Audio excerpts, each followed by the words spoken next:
Lamine, mon petit Lamine Yamal. De ouf. Les gars, je vous demande pas si vous allez bien, comment ne pas aller bien quand on voit le match encore que nous a livré hier.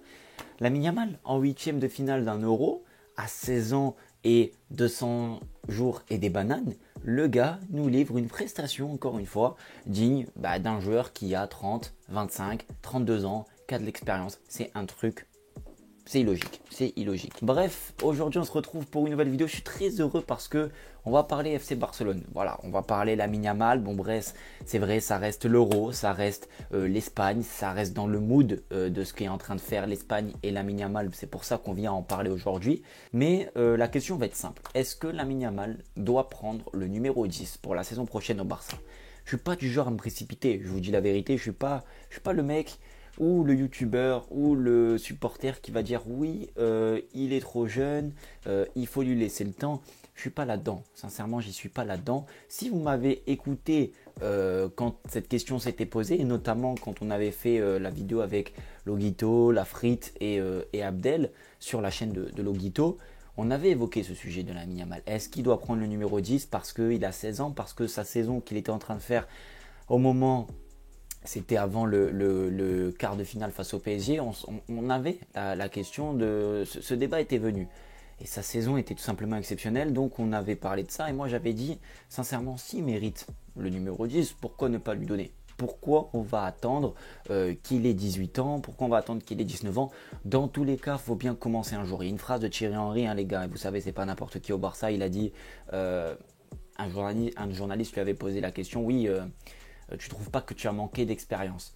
Il a dit oui, mais l'expérience, ça s'apprend. L'expérience, il faut bien commencer un jour. Donc bien sûr que si Lamine Yamal a le numéro 10 à 20 ans, oui, il aura plus d'expérience qu'à 16 ans, mais dans tous les cas, le numéro 10, le poids du numéro 10 sera pareil que s'il prend à 16 ans. Vous voyez ce que je veux dire? Enfin, pour moi, cette logique, elle est là. Je ne vois pas comment un joueur de 25 ans ou de 16 ans qui prenne le numéro 10 de Lionel Messi peut avoir beaucoup ou moins de pression par rapport à l'âge.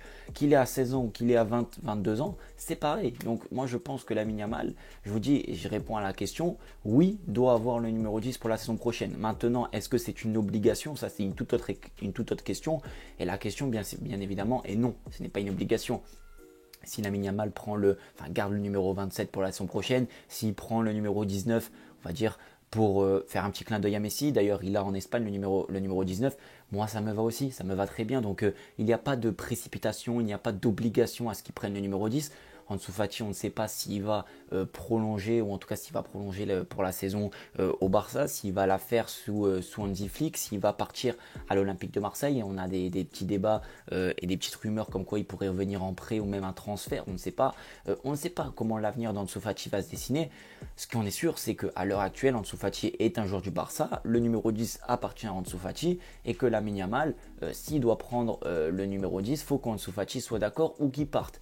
Et maintenant, si Ansu Fati joue l'année prochaine au Barça et que Lamine Yamal est encore là, Lamine Yamal va pas faire un scandale, le Barça ne va pas faire un scandale, nous-mêmes, nous ne devons pas faire un scandale parce que Ansu Fati a le 10 et pas Lamine Yamal. Voilà, Lamine Yamal gardera son numéro 27, prendra peut-être un numéro plus important d'un joueur important, le 7 peut-être de Ferran, on ne sait pas s'il va rester, ou le numéro 19. Voilà, il peut y avoir plein de possibilités, mais il ne faut pas que ça soit de la précipitation. Maintenant, est-ce qu'il doit l'avoir? Est-ce qu'il le mérite? Bien évidemment, on ne va pas attendre qu'il ait 20 ans, on ne va pas attendre qu'il ait 21 ans, qu'importe l'expérience, qu'importe l'âge en fait. Si un joueur mérite, si le gars est bon, s'il fait des différences, et c'est ce qu'il fait au Barça, ça a été lui qui a fait les différences pratiquement, sans vouloir manquer de respect aux autres joueurs, mais pratiquement toute la saison. C'est de lui que venait le danger, c'est de lui que l'étincelle venait. On regardait les matchs du Barça aussi beaucoup pour Lamine Yamal pour voir comment ce petit allait évoluer.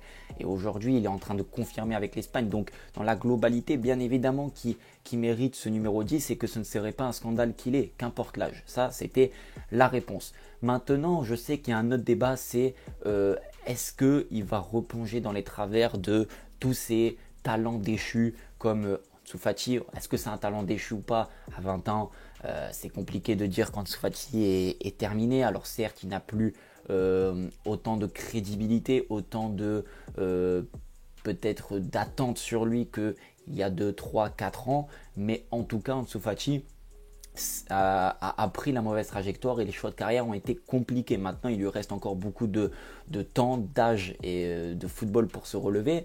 Mais est-ce que Lamine Yamal, s'il a ce numéro, ou si même il a plus de responsabilités, est-ce qu'il va repartir et être dans cette lignée de tous ces super joueurs qui n'ont pas réussi à prouver? Moi, je pense que tout est une question de gestion de carrière, de qui tu vas t'entourer. Je sais que le Barça c'est très compliqué, jouer pour le Barça, pour le maillot du Barça c'est compliqué, mais je pense que pour lui ça allait un petit peu moins parce que cette saison il a tellement prouvé, il a tellement été important, il a tellement aidé le club que la pression, on va dire qu'il a un petit peu, il a assimilé, il a prise toute cette saison. Donc l'année prochaine le Barça, si ça va mieux, il aura beaucoup moins de pression sur lui, vous voyez ce que je veux dire. Et performer, il performera. Je reviens sur ce que j'ai dit, il faut avoir très bon entourage, il faut faire les bons choix de carrière. Choix de carrière, c'est peut-être aussi prendre un numéro ou pas. Si Lamine Yamal ne prend pas le numéro 10 et qu'il ne fait pas une très bonne saison, on va tous dire « Ah, vous voyez, s'il aurait pris le 10, ça aurait été pire. » S'il prend le 10 et qu'il fait une mauvaise saison, on va dire « Il n'aurait pas dû prendre le 10. » S'il prend le numéro 10 et qu'il fait une très bonne saison, là, on va dire quoi? On va tous être dans la même lignée. Donc bien évidemment, c'est des choix de carrière, mais je pense que tout est une question d'entourage, tout est une question de physique, d'alimentation, de comment tu prépares et comment tu gères ta carrière. Alors, il y a des cas exceptionnels qui n'ont pas de chance, mais Lamine Yamal, pour le moment, est très bien entouré. Et aujourd'hui, ici, à l'heure actuelle où je tourne la vidéo, qu'on soit sincère, Lamine Yamal, Ansu Fati ou tous les autres super joueurs qu'on ait pu avoir sur le secteur offensif notamment, Lamine Yamal est largement au-dessus de tout cela, sans manquer de respect aux autres. Je sais qu'il y a peut-être des pros Ansu Fati qui vont regarder la vidéo, mais quand je vois Lamine Yamal jouer, je vois un génie pur et dur. Ansu Fati, je voyais plus un buteur, un joueur qui était important dans les moments importants, qui faisait des choses simples mais qui était à la fois efficace, quelqu'un qui était aussi très précoce. Mais Lamine Yamal, c'est vraiment de la technique. J'ai l'impression, sincèrement, de voir Messi, je vous dis la vérité. Alors, je ne suis pas du genre, et encore moins quand on a un joueur comme Messi qui a fait la carrière qu'il a fait, à dire oui, c'est le nouveau Messi ou quoi que ce soit. Non, mais quand on voit son apport, son jeu, on a l'impression de voir, il y a des similitudes et ça fait plaisir. Et qu'il soit au club en plus, ça fait encore plus plaisir. Donc voilà, c'était pour répondre un petit peu à cette question. Il nous a fait un match hier exceptionnel, hein, encore une fois face à la Géorgie. Donc voilà, pour clôturer tout ça, on va parler 2 minutes de son match. Sincèrement, cette paire là, Nico Williams, Lamine Yamal, bon, Morata est un petit peu moins en vue avec l'Espagne. Sincèrement, c'est super efficace. Alors si Nico Williams vient, c'est encore mieux. Mais Lamine Yamal hier, c'était pas quelque chose d'exceptionnel dans les dribbles, dans tout ce qu'il a pu faire, mais tout ce qu'il a entrepris. En tout cas, ça a été efficace, ça a été dans le sens du jeu. Les dribbles ont été réussis, il a marqué.